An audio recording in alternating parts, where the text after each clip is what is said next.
ఒక తోటలో ఒక కొమ్మలో ఒక పువ్వు పూసింది.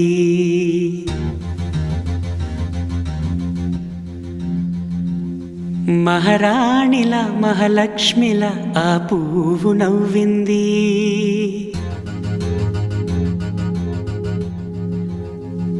అలాగే నవ్వుతూ ఉండాలని,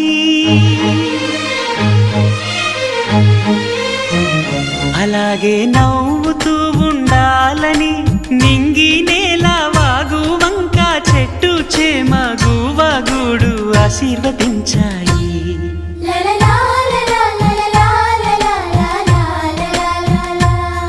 ఒక తోటలో ఒక కొమ్మలో ఒక పువ్వు పూసింది. మహారాణిలా మహాలక్ష్మిలా ఆ పువ్వు నవ్వింది.